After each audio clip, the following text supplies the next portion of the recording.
अस्सलाम वालेकुम। आज जुमे का दिन है और कुछ देर पहले सूरह कहफ की तिलावत भी की और उसको कुछ थोड़ा बहुत समझने की कोशिश भी की। वैसे सूरह कहफ अल्हम्दुलिल्लाह मुझे जो है वो ज़ुबानी याद है पिछले 2-3 सालों से। और इसमें मतलब जब भी आप इस सूरह के ऊपर गौर करते हैं या इसकी सही से तिलावत करते हैं या इसको समझने की कोशिश करते हैं तो अल्लाह ताला का कोई ना कोई नया राज जो है वो इंसानों के ऊपर आश्कार ज़रूर होता है। तो एक इसमें जो है सूरह कहफ में अल्लाह ताला ने अपने नबी सल्लल्लाहु अलैहि वसल्लम के ज़रिए से हज़रत ज़ुल्क़रनैन के हवाले से एक ख़बर दी है कि ज़ुल्क़रनैन कौन थे। हमारे यहाँ बहुत सारे उलमा कराम ने ज़ुल्क़रनैन के हवाले से मुख्तलिफ़ तशबीहात पे गौर किया है और कोई आलम जो है वो इनको अलेक्जेंडर दी ग्रेट से तशबीह देते हैं या बहुत सारे आलम जो है वो किसी और बादशाह से भी तशबीह देते हैं। मतलब मुख्तलिफ़ उलमा मुख्तलिफ़ बादशाहों से जो है वो इनको तशबीह देते हैं। लेकिन अगर एक बात के ऊपर गौर किया जाए तो वो बात ये है कि अल्लाह ताला ने जब इस सूरह मुबारका का आगाज़ किया है तो सूरह मुबारका के आगाज़ में ही अल्लाह ताला ने फरमाया अल्हम्दुलिल्लाहिल्लज़ी अनज़ला अला अब्दिहिल किताब वलम यजअल लहू इवजा क़य्यिमन। मतलब अल्लाह ताला सबसे पहले अपनी तारीफ़ बयान करते हैं कि तमाम तारीफ़ें अल्लाह के लिए जिसने अपने बंदे पर कुरान को नाजिल किया या किताब नाजिल की जो कि बिल्कुल सीधी है और इसमें कोई कजी नहीं है।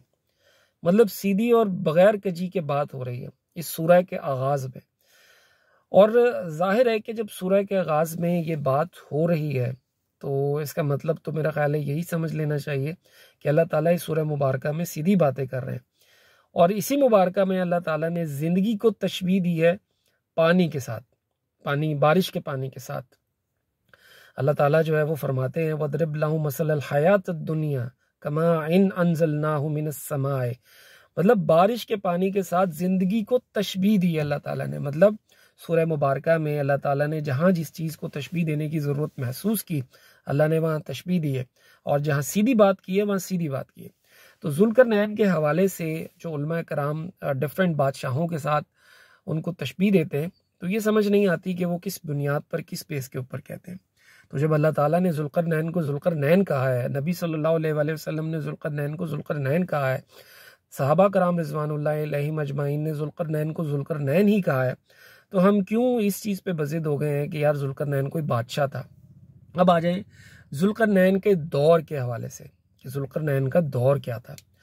तो इस सूरह मुबारका में जब आप तरतीब के ऊपर गौर करें तो अल्लाह जल्ल शानहू ने सबसे पहले जो है वो गार वालों का जिक्र किया है और गार वालों का जो दौर है वो हज़रत ईसा अलैहिस्सलाम का दौर है। मतलब हज़रत ईसा अलैहिस्सलाम के दीन के ऊपर बात हो रही है। फिर इस जिक्र के बाद अल्लाह ताला ने अल्लाह जल्ल शानहू ने हज़रत मूसा अलैहिस्सलाम का जिक्र किया है। तो मूसा अलैहिस्सलाम का जिक्र जो है हज़रत ईसा अलैहिस्सलाम से पहले का है। मतलब आप तरतीब पे गौर करें कि हज़रत ईसा अलैहिस्सलाम के दौर के बाद जो है वो दौर से पहले जो है वो हज़रत मूसा का दौर है। अब मूसा अलैहिस्सलाम के बाद अल्लाह ने सूरह मुबारका में ज़ुल्क़रनैन का जिक्र किया है। तो इससे ये चीज़ ज़ाहिर होती है वल्लाहु आलम, हतमी इल्म तो ज़ाहिर अल्लाह ताला के पास है, लेकिन मुझे ये लगता है कि जो ज़ुल्क़रनैन का दौर है वो हज़रत मूसा अलैहिस्सलाम से भी पहले का है। अब ये दौर हज़रत इब्राहीम से पहले का है या बाद का है वल्लाहु आलम, ये भी कोई मालूम नहीं। या हज़रत नूह अलैहिस्सलाम के दौर के बाद का है, इसके बारे में भी हमें कोई मालूम नहीं है क्योंकि हम इसके ऊपर कोई राय दे नहीं सकते। लेकिन जो तरतीब इन अदवार की दिखाई देती है उससे यही लगता है कि जो ज़ुल्क़रनैन है वो हज़रत मूसा अलैहिस्सलाम से पहले का दौर है उनका। अब आ जाएं ज़ुल्क़रनैन के हवाले से सहाबा की क्या राय। हज़रत ज़ुल्क़रनैन के हवाले से हज़रत उमर फ़ारूक रज़ी अल्लाह ताला अन्हु का एक कौल मशहूर है, वो फ़रिश्ता कहा करते थे, फ़रिश्ते की बाबत करते थे कि जी ज़ुल्क़रनैन फ़रिश्तों में से थे। और हज़रत अली रज़ी अल्लाह ताला अन्हु का जो कौल मशहूर है वो ये है कि वो आसमानों पर सफ़र किया करते थे। ज़ुल्क़रनैन जो है वो उनको आसमानों का इल्म था। तो अल्लाह ताला ने जो सूरह मुबारका में फरमाया है वो यही फरमाया है वयसअलूनका अन ज़िल-क़रनैन क़ुल सअतलू अलैकुम मिन्हु ज़िक्रा इन्ना मक्कन्ना लहू फ़िल अर्दि व आतैनाहु मिन कुल्लि शैइन सबबा। बेशक हमने ज़ुल्क़रनैन को इस ज़मीन पर बसाया। ठीक है, अब आप इस चीज़ को गौर कीजिए, ज़मीन पर बसाया या ज़मीन पर जगह दी तो अल्लाह ताला ने ज़मीन पर बसाने की बात की है, यही कहीं से बात नहीं की कि वो इंसान थे, फरिश्ता थे, जिन थे। वल्लाहु आलम वो क्या थे कि अल्लाह बेहतर जानते हैं, और उनको हमें मेरा ख्याल है किसी के साथ भी तशबीह देने की ज़रूरत नहीं है। ज़ुल्करनैन थे, और उनको जो अता किया गया, उनको अता किया गया, जैसे सबबा की बात करते हैं, अल्लाह ताला ने फरमाया इन्ना मक्कन्ना लहू फिल अर्दि व आतैनाहु मिन कुल्लि शैइन सबबा। अगर सबबा के बारे में मालूम कर लेंगे सबबा असल में है क्या, तो अल्लाह फरमाते हैं सबबा में से हर चीज़ या सबबा की हर चीज़ अल्लाह ताला ने उनको अता फरमाई। अब जैसे हज़रत अली रज़ी अल्लाह ताला अन्हु का कौल है कि वो आसमानों पर सफ़र करते थे या आसमानों के रास्तों का उनको इल्म था, तो इसका मतलब ये है कि अल्लाह ताला ने आसमानी रास्ते उनके लिए खोल दिए थे, या आसमानी रास्तों का इल्म जो है वो उनको अता कर दिया था।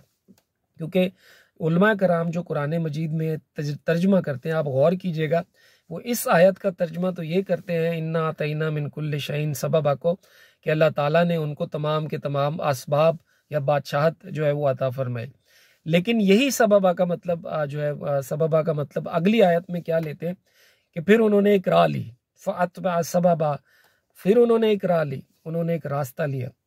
अब बात यह है कि एक ही आयत का मतलब पहले कुछ और लिया जा रहा है और एक ही लफ्ज़ का मतलब अगली आयत में कुछ और लिया जा रहा है, तो यहाँ पे कॉन्ट्रडिक्शन है। तो इससे मालूम ये होता है, जो लगता है कि हज़रत अली का जो कौल है कि आसमानी रास्तों का इल्म, तो ये बात ज़्यादा कवी मालूम होती है कि हज़रत ज़ुल्करनैन को, चाहे वो जो भी थे, इंसान थे, फरिश्ते थे, जिन थे, या कोई अल्लाह ताला की और कोई मखलूक, वल्लाहु आलम, उनको अल्लाह ताला ने आसमानी रास्तों का इल्म अता फरमाया था।